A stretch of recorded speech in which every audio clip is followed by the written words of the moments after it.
Good morning student. हमारा chapter second और इसमें हम कर रहे थे जो भारत का भौतिक स्वरूप है। इसमें हमने जो पिछला जो पार्ट था उसमें हमने पूर्वी तटीय मैदान व पश्चिमी तटीय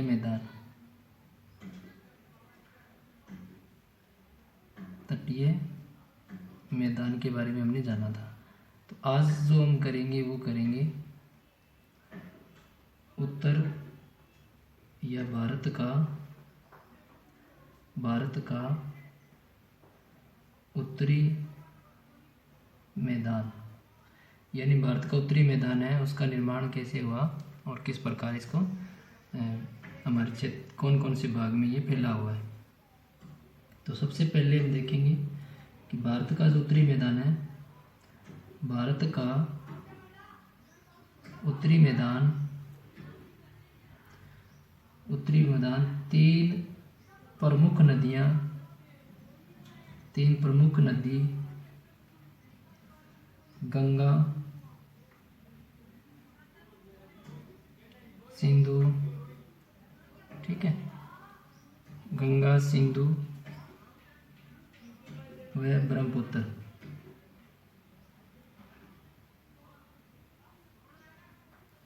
गंगा, सिंधु व ब्रह्मपुत्र और इनकी सहायक नदियों से बना है।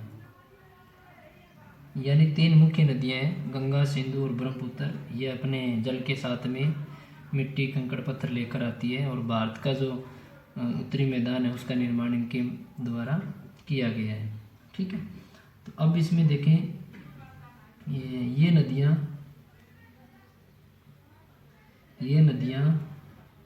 प्रति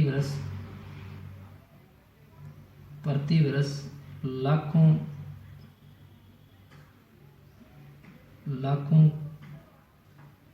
कंकड़ पत्थर अपने साथ हिमालय से लेकर आती है। यानी बहुत सारी मिट्टी है वो हिमालय से लेकर इस मैदान में प्रवेश करती है। ठीक है, और जिसे हम बोलते हैं जलोढ़। ठीक है, तो जलोढ़ बोलते हैं। तो हिमालय से लेकर आती है। जलोढ़ का निक्षेप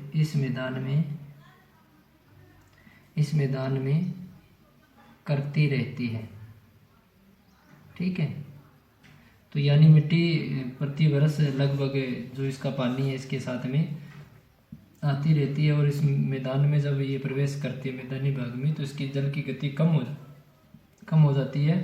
तो ये नदी क्या करती है, अपने आसपास का क्षेत्र है वहाँ इन मिट्टियों का बिछाव कर देती है। ठीक है, तो वहाँ क्या हो गया, समतल और मैदानी भाग का निर्माण हो जाता है। तो इस प्रकार ये नदी है, इसमें जल बह रहा है और ये मिट्टी का यहाँ जमाव होता जा रहा है। ठीक है, इसके बाद में देखा जाए इसका विस्तार कितना है। इसका विस्तार यानी कितने भूखंड पर फैला हुआ है, 7 लाख वर्ग किलोमीटर पर ये फैला हुआ है।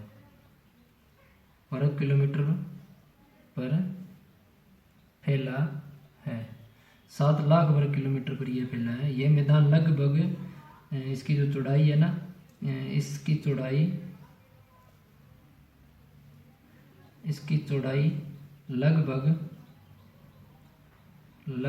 2400 किलोमीटर है और इसकी जो लंबाई है ना, इसकी लंबाई 240 से 320 किलोमीटर तक है। ठीक है, अब हम देखेंगे लंबाई, चौड़ाई और वर्ग किलोमीटर। तो पहले हम बात कर लेते हैं इसकी जो इसके अंदर जो मिट्टी पाई जाती है इसकी मिट्टी या इसकी मृदा उपजाऊ उपजाऊ उपजाऊ है, वह पर्याप्त पानी, क्योंकि पानी तो नदियों के माध्यम से आएगा इस बाग में, पर्याप्त पानी की भी उपलब्धता है, यानी पानी है वो इस मिट्टी को मिलता रहता है, जिसके कारण ये बहुत ही उपजाऊ, उपलब्धता तथा अनुकूल है, जितने पानी की जरूरत है इस मिट्टी को वो मिलता रहता है, तथा अनुकूल जलवायु भी पाई जाती है। अब जलवायु है वो भी अनुकूल है इस मैदानी भाग में, क्योंकि ना तो देख गर्मियों में गर्मी पड़ती है, ना सर्दियों में देख ठंड पड़ती है, इसलिए इस जो क्षेत्र में है सर्वाधिक जो फसल है उत्पादन किया जाता है। अनुकूल जलवायु के कारण कृषि की दृष्टि से यह भारत का अत्यधिक उत्पादन करती है, ये उत्पादक क्षेत्र है।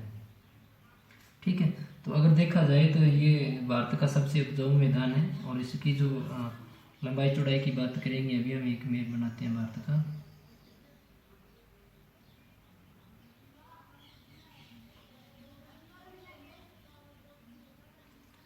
जो उत्तरी मैदान है वो यहाँ से, ये आपका उत्तरी मैदान बोला जाता है। ठीक है,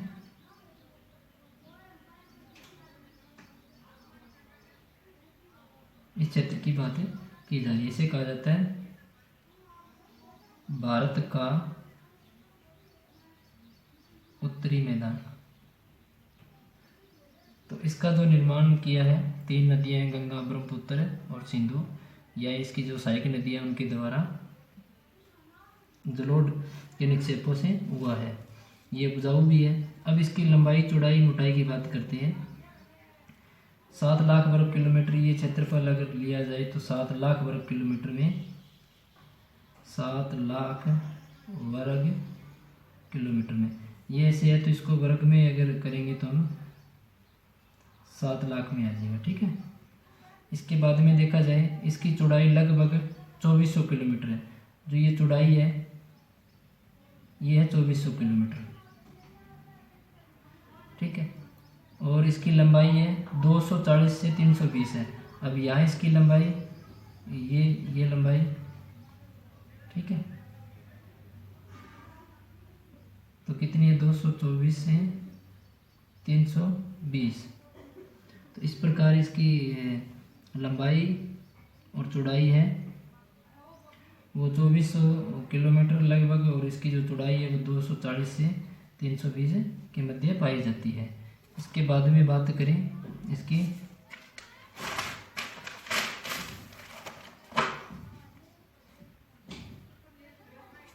इसके बाद में देखा जाए उपवर्ग, इसको बांटा भी गया है, इसको 3 वर्गों में बांटा गया है। ठीक है, तो हम बात करेंगे उत्तरी मैदान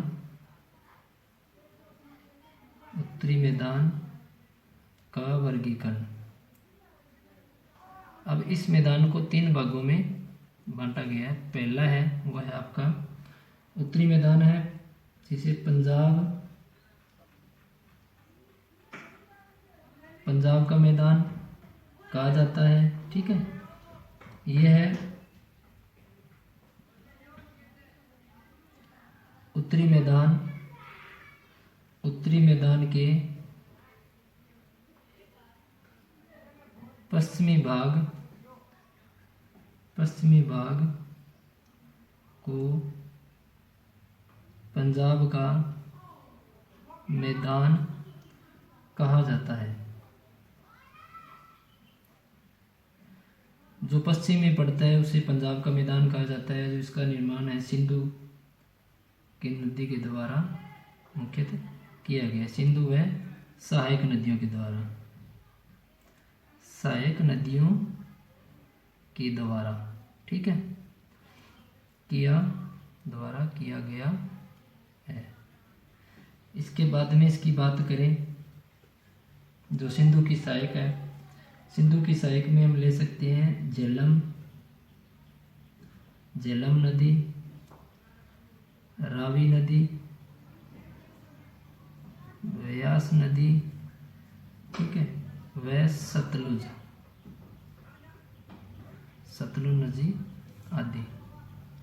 अब इन नदियों के जो निक्षेपित पदार्थ है उनके द्वारा इस मैदान का निर्माण हुआ है। दूसरा जो आपका मैदान है वो है गंगा के मैदान, गंगा नदी के मैदान।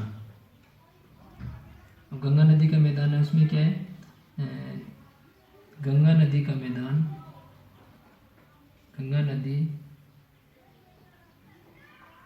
गंगा नदी गंगा नदी के मैदान का विस्तार, मैदान का विस्तार घग्गर, घग्गर तथा तीस्ता नदी, घग्गर तथा तीस्ता नदियों के बीच है। घग्गर नदी और तीस्ता नदी है, उनके बीच में इस मैदान का निर्माण हुआ है, क्योंकि ये दोनों नदियां हैं या इनकी सहायक नदियां हैं, उनके द्वारा जो लाया गया जो लोड है वो जमा होता रहा और एक मैदानी भाग का निर्माण हो गया। अगर इसकी बात करें तो यह मैदान उत्तरी भारत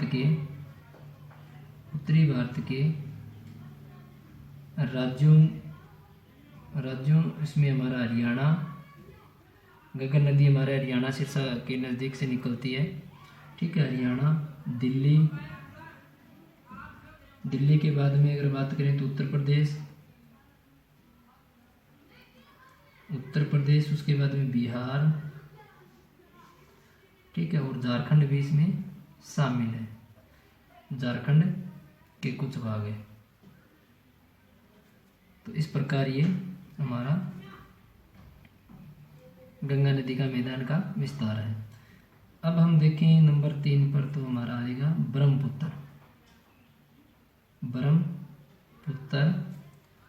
का मैदान। अब जो ब्रह्मपुत्र का मैदान है वो क्या है, गंगा के पश्चिम में विशेषकर असम में फैला है। ये जो हमारा असम राज्य है वहाँ पर इस ब्रह्मपुत्र नदी का जो मैदान है उसका निर्माण हुआ है। तो इस प्रकार हमारे ये उत्तरी मैदान है उसको 3 भागों में हमने वर्गीकृत किया, पंजाब का मैदान, गंगा नदी का मैदान और ब्रह्मपुत्र का मैदान। गंगा नदी का मैदान है उसमें हमारा हरियाणा, ठीक है, दिल्ली, उत्तर प्रदेश, बिहार, झारखंड के कुछ भाग आते हैं, और इसमें ब्रह्मपुत्र में हमारा असम जो राज्य है उसके कुछ मैदानी भाग है, उसका निर्माण ब्रह्मपुत्र नदी के द्वारा किया गया है।